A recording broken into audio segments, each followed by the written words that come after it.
आपको आना है तो आप अपना काम करके चले जाना, हम तो अपना काम करने में लगे हुए हैं। आचार्य सुबल सागर महाराज जी ना जाने कितने दिन नहीं महीने निकाल दिए, लेटे नहीं, सोए नहीं, निद्रा भी चाहिए। ऐसा हर किसी जीव के बस की बात नहीं होती। और जो बहिरंग तप की निंदा कर रहा वो अज्ञानी जीव है, उसको भी समझ में नहीं आ रहा। सोना मिलेगा शुद्ध तो कब मिलेगा, तपाएंगे नहीं तो मिलेगा नहीं। और तपाना एक ही बार पड़ता है क्या? 16 टंच कितनी बार तपाना पड़ेगा? 16 बार जब तपेगा तब जाकर के सोना निखरेगा, शुद्ध रूप में मिलेगा।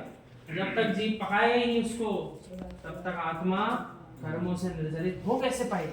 इसलिए ना बहिरंग तप की निंदा करना, ना अंतरंग तप की निंदा करना।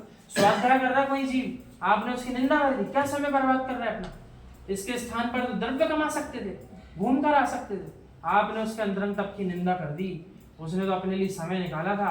जिनेंद्र प्रभु ने क्या कहा वो मुझे समझना है, और जैसा समझूंगा वैसा मानूंगा, उसी में लीन होऊंगा, वैसे ही चारित्र का पालन करूंगा। आपने उसकी हंसी उड़ा दी।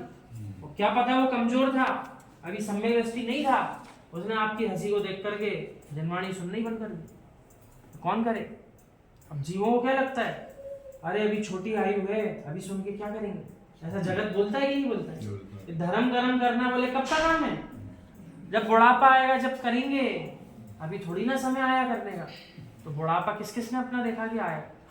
जिनका आ गया उनकी बात नहीं चल रही, तो आई है। जिनका नहीं आया उन्होंने देखा गया कि आएगा, आने के पहले ही चले गए, तो तत्व निर्णय कब हो पाएगा?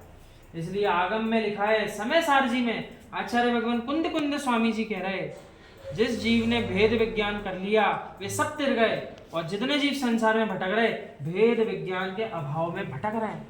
ऐसा मानते कि नहीं आप? नहीं। तो आप सबको भेद विज्ञान हुआ कि नहीं हुआ? अब इस बात का निर्णय करिए। अरे बात मान रहे हैं तो अच्छी बात है, पर अब इस बात का निर्णय करो, मुझे भेद विज्ञान है कि नहीं है? यदि है तो सुरक्षित, और नहीं है असुरक्षित। इसलिए उस प्रसंग से बचने का प्रयास करना चाहिए। भेद विज्ञान तो प्रकट करना ही पड़ेगा।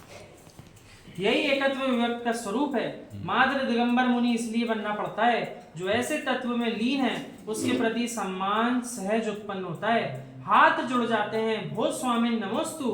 कुंद कुंद भगवान कह रहे, हे श्रावकों, ऐसे योगी की जब तुम चर्या करवाते हो तो उनका कितना ध्यान रखा करो, क्योंकि बेटे का ध्यान रखना आपका कर्तव्य है। तो मात्र एक परिवार या एक वंश को सुरक्षित ही रख पाओगे।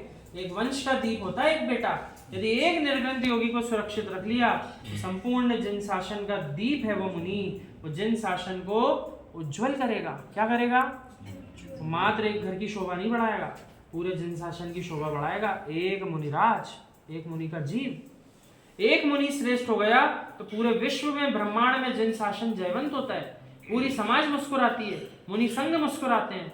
यानी सामान्य रागियों को मुस्कुराहट आ जाए तो सहज है, सरल है, लेकिन योगी को देखकर योगी को मुस्कुराहट आ जाए ये बहुत कठिन हो गया पंचम काल में।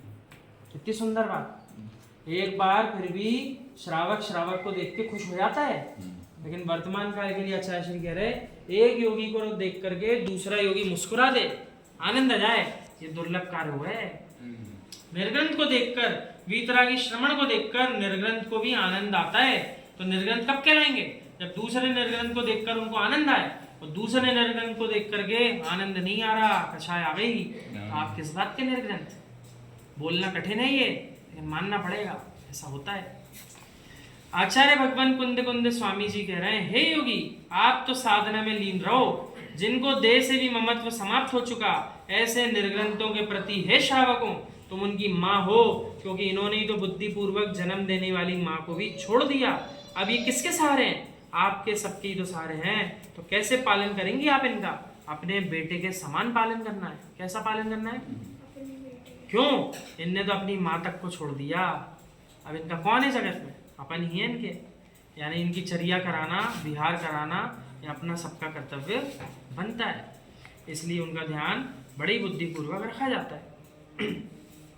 ही मीय मंडम पाणम, हितकारी हो, सीमित हो, ऐसा अन्न इनको दो, ऐसा पाणम पान आदि पे दीजिए। जिससे क्या होना चाहिए? ऐसा लिखा है मूलाचार्य जी में भी, एक हिस्सा पेट का खाली, 2 हिस्सा ठोस भोजन, और एक हिस्सा मात्र पेय, जल, दुग्ध आदि। तो एक हिस्सा खाली क्यों? हवा आएगी जाएगी कि नहीं अंदर, और ठसाठस भोजन करा दिया आपने, और लीजिए और लीजिए, क्या होगा? साधना बिगड़ जाएगी। भोजन, 2 हिस्सा पानी। तो 3 हिस्से ही भर रहे टोटल, 4 में से 3 हिस्से भरे, एक हिस्सा पूरा उधर का खाली। मैंने उस दिन भी उन उधर का पालन अपने आप हो जाता है उनके, बहिरंग तब भी अपने आप पल रहा। जबकि एक दिन में एक ही बार भोजन करना, एक आसन तो है, साथ में उधर भी हो रहा है। भरपेट नहीं करना है, खाली रखना है एक हिस्सा। जो निर्दोष हो ऐसी औषधि भी दें, यदि कोई रोगी है तो। नृणौलम ठाणम, यदि आप इनको ठहराना चाहते हो तो निराकुल स्थान पर ठहराना, जहाँ मच्छर बक्खी हो, बहुत जीव हो, जहाँ आयुधशाला हो, जहाँ व्यायामशाला हो, जहाँ मदिरालय हो, वैश्यालय हो, नाट्यशाला हो, स्त्रियां आती आती हों, बहुत पुरुषों का गमनागमन हो, बच्चे खेलते रहते हो, ऐसे स्थान पर साधुओं को नहीं ठहराना चाहिए। सामायिक कैसे हो पाएगी?